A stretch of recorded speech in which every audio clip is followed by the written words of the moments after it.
Hey guys, welcome back to Spooky Island as well, back with another video. So today, I'm going to be talking about my most anticipated films for 2022. Now, if you're wondering what this shirt is, this is not official merch. I got this as a Christmas present from someone. Tom, if you're watching, a shout out to you. Thank you very much. This is one of my favourite presents I got this year.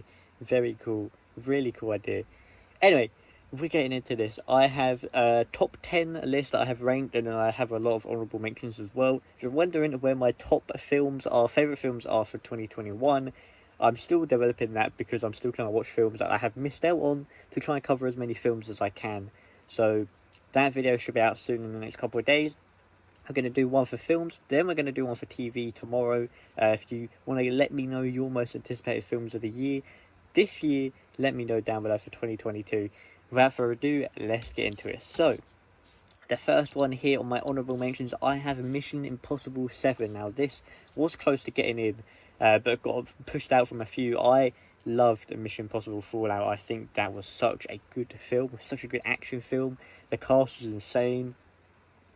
The fight scenes are some of the best I've seen, and they seem to get better as they go along. I think Mission Impossible Fallout might be my favourite Mission Impossible film to date. So there's a lot of expectation here. I'm really excited. The stunts that Tom Cruise is pulling off, apparently he's injuring himself all over the place. But I think this film's going to be insane. Really excited. So that is on the list. Moving on to another honourable mention, we have The Flash. Now, they did drop a little teaser at DC Fandom. It was about 30 seconds long. This is on the list because it intrigues me a lot. It's DC kind of doing their own sort of multiverse spin. Obviously, it won't be the exact same of how the MCU are doing it, but it's still a very cool idea. I think DC have a lot of potential with this film as long as it goes correctly, bringing back Michael Keaton and other variants of Flash. I think there's a lot of potential with this film. That's why it's on my list. Next up, we have Don't Worry, Darling. Now, this I reacted to the teaser. If you want to check it out, you can check it out there. Reacted to this teaser a couple of months ago when this come out. This is Florence Pugh, Florence Pugh, Harry Styles. This has got another great cast. This film was supposed to come out this year, but instead got delayed until next year, next September, I believe. This film just seems so original. It's one of those films I could definitely see doing very well in terms of awards as well. So that is why it's on this list. Next up, this was on the list and unfortunately has just dropped off, but this is the Northmen. Northmen. This trailer come out a few weeks ago. I did react to it on the channel. You can check it out on there. This looks very, very cool. This is very kind of Vikings themed, kind of the Last Kingdom vibes I get from this. Very, very cool. The cast on this film as well is insane. Anna Taylor-Joy, William Dafoe. So I really am excited. I think this film is gonna be similar to The Green Knight in a way, but probably a lot more raw in terms of staying away from maybe the mythical side of stuff and maybe taking it a bit more raw, a bit more into the action. So I'm really excited for that. Two more we have on the honorable mentions list. We have The Bullet Train. Now, I only saw about this film as I was researching this list, but this film starring Brad Pitt, and it's about an assassin and some other person who is hired to hunt down this assassin on a train that is going to Tokyo. Now, just on the synopsis, and I've done a little bit of research on this film, and has been delayed till the summer, I believe, but still into 2022. I love Brad Pitt as an actor, and I think all his films he picks very well, usually, with the films he does. His performances are always so good, which is why he's Oscar winning. But I am interested to see this film, and it's very high on this list because of the potential I think that film could deliver. And then the last honourable mention we have is Turning Red. This comes out in a couple months' time. We've already had 2 trailers. I've reacted to both on the channel, and I love Pixar so much. I think they are, to date, my favourite animation studio. I think they always do such a good job coming up with ideas and experiences to kind of put into a film that make them so original, which is why I think this is very, very excited for. Looks really cool. Moving on. So in at number 10, we have the Untitled. Got a title technically. It is the Super Mario movie. Now, some of you might laugh at this, but Even though the kerfuffle we've had with Chris Pratt and the voice cast and whether he's going to do an Italian accent or not, this I am excited to see this because it does remind me of the vibes I get from Wreck-It Ralph of all films, and I think because it's animated by Illumination, that could go either way. But I think animation, voice cast that is good, whether it will go either way. I am excited to see this film because I love Mario, Nintendo in general. Uh, and I think if it goes well, it could be a really good film. I think it could be in the terms of like the Lego Movie Wreck-It Ralph, as long as the voice cast don't butcher the film. Moving on to number 9, we have Sonic the Hedgehog 2. Now, this, we got the first trailer a few weeks ago at, obviously, the Game Awards. Looks really good. Looks really, really good. Knuckles looks insane. I'm so glad that Tails is in this film as well. We've got the original voice actress for Tails, which is very, very cool to see. This film looks really good. I was very surprised at how good the first Sonic film was. I really loved that film. Um, it definitely was one of my favourites of that year, and I think this film has a lot of potential to be even better. I think Jim Carrey as Dr. Eggman as well was perfect casting. He was such a good, he's done such a good job in the first film, and I think this is definitely on my list, which is why it's in at number 9. Number 8, this film I haven't seen many people talking about, but I am actually very excited. I have been a big fan of the Rocky films over the years that I have seen, but Creed is something for me that I grew up watching the first one, seen the first one, seen the second one a few years ago, and the second one to this day is one of my favourite trailers ever made, and it is one of my favourite films, Creed 2. So that's why Creed 3 is on this list. Creed 3, directed, I believe, by Eric Killmonger himself. I think this film has a lot of potential to be as good as the second one, if not one of the best films in the franchise as a whole. There's a lot set up for this film. I think there's a lot that can go very right with this film. As long as it doesn't get delayed again, I think that this film can be definitely very, very cool. Moving on to number 7, we have Black Panther 3. Now, this I put on the list because as you know, if you know me, you know I'm a big Marvel fan, but in terms of Black Panther, I said Black Panther 3. Oh no. Okay, so moving on to number 7, we have Black Panther 2. Now, I really did like Black Panther 1. I think it is a film that it deserved the nominations it got for the Oscars. It's kind of a generational film in the terms of the amount of coverage it actually made, if that makes sense. I really did like the film. I think the CGI wasn't the best at times, but I think overall the film is good.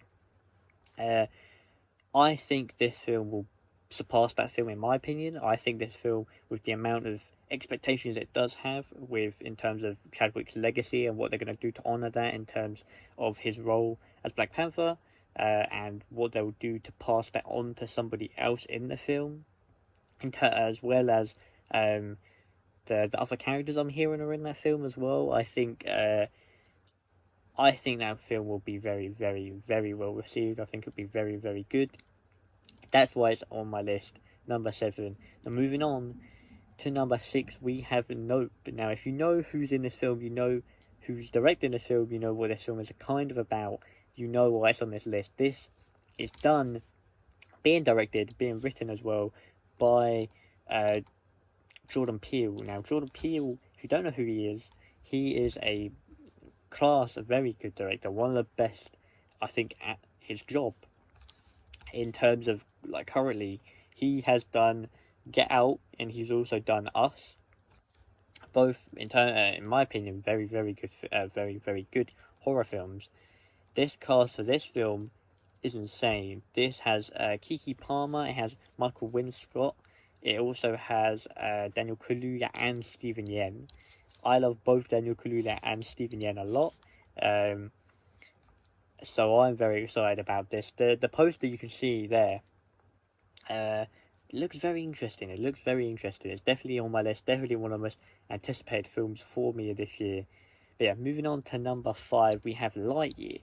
Now, Lightyear, when I reacted to this trailer, I kind of nearly got a bit emotional because this is my childhood being lived out into a film, if that makes sense, because it is the Buzz Lightyear, but not the one we know. It's obviously the story of the Buzz Lightyear that it's kind of the actual toy. Very cool idea for a film, very original idea, in terms of what's gonna happen, and the fact that Chris Evans is voicing him as well.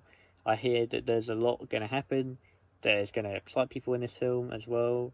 The trailer was insane. Luke was amazing. Cannot wait. Moving on to number 4 now.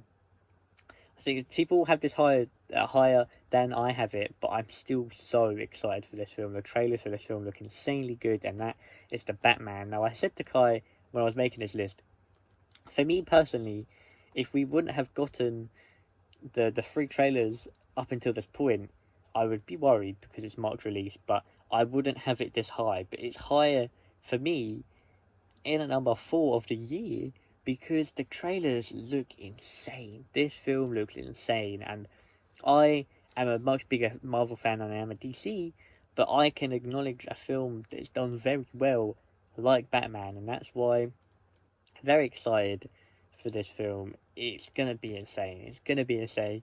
We already know it's gonna be insane.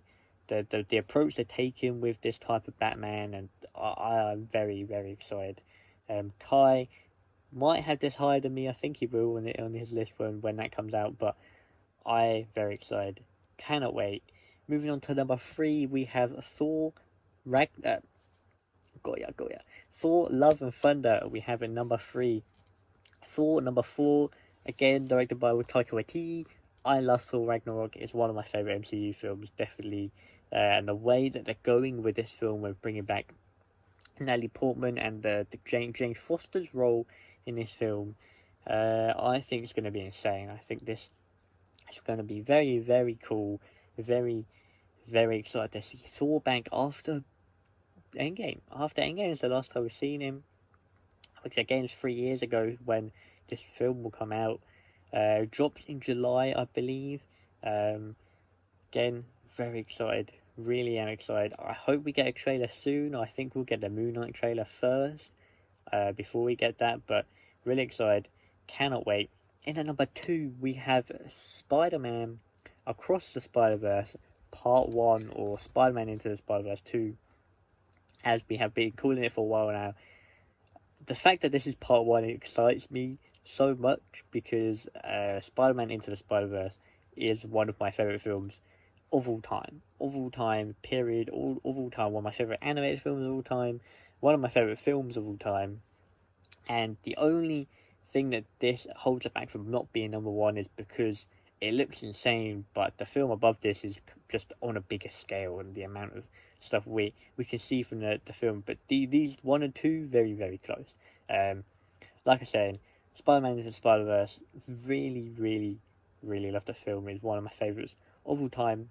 The expectation that I have for this film is through the roof, but I know it's going to deliver. I just know it's going to deliver. The trailer, the teaser we got, really, really excited. So, I cannot wait. This film's still 9 months out, but I don't care. Really excited. And in at number 1, we have Doctor Strange Multiverse of Madness. So, is it? Is it called Doctor Strange Across the Multiverse of Madness? Let me have a look. I don't know why it's like a long title. Doctor Strange Into the Multiverse of Madness. I always thought it was Across. Because I was thinking Across the Spider-Man. Doctor Strange in the Multiverse of Madness. Coming in at number 1 now. Like I said, this film is very close to number 2. But the fact that the amount of possibilities we can get from this film alone, the amount of just the cameos and stuff that I'm hearing are being reshot, with obviously Wanda in as well. This is kind of my film. This is my type of film. Sam Raimi directing as well. I cannot be more excited for this film. Comes out in May. I cannot wait. Oh, but yeah, this film's gonna be insane. Really am excited.